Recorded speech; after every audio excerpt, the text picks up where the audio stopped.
jadi dulu itu kita baru mengatur tentang kapal terbang waktu saya di DPR Bali. Jadi kurang lebih sekitar tahun 2000 kita susun perda itu.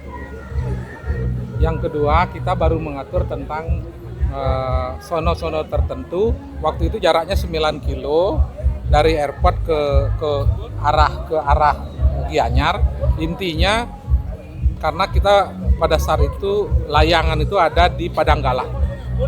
Di Padanggala bukan di tempat yang sekarang. Tempatnya di kiri jalan menuju pantai Padanggala. Layangannya dulu di situ. Bukan tempat yang sekarang, dulu masih sangat amparnya masih sangat luas gitu. Nah, belakang ternyata ada bisnis, ada jasa. Waktu itu kita tidak sampai pada persoalan bahwa di udara ruang di udara ini akan dimanfaatkan untuk kebutuhan jasa pariwisata, sehingga kita tidak mengatur tentang helikopter. Kita tidak mengatur tentang helikopter.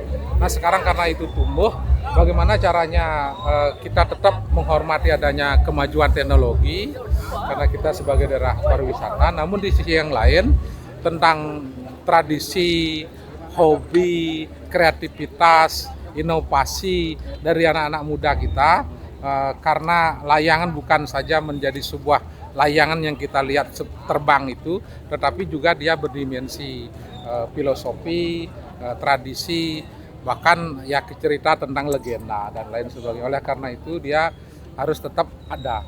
Nah, tinggal kita atur tempatnya. Mungkinkah saat momen tertentu, kalau ngomong nanti tentang helikopter, kalau dibiarkan tanpa aturan, helikopter terbang kemana saja, apalagi sedang melihat tanah, mencari tanah, terbangnya akan sangat rendah.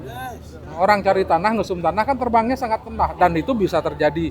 Dia bisa beli tanah ke Buleleng, bisa beli tanah ke Karangasem, bisa beli tanah ke desa-desa di Gianyar dan lain sebagainya.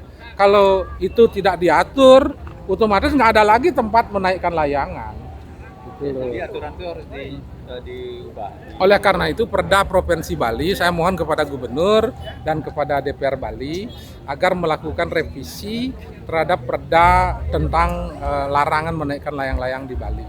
Jadi agar mengakomodir di kapan melayangan, di mana melayangan menjadi jelas, kapan boleh menggunakan helikopter sebagai jasa pariwisata dan yang lain-lain, agak ketinggiannya berapa juga harus jelas. Sanksi juga.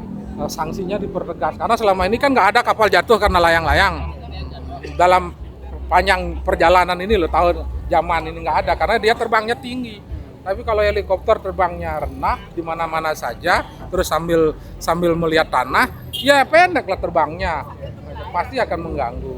Berarti yang helikopter itu sebenarnya yang harus ditekankan. Nah, intinya gini, saya menghormati adanya perkembangan teknologi maupun perkembangan jasa bentuk atraksi pelayanan jasa pariwisata, tetapi karena Bali ini sudah seperti ini gitu loh.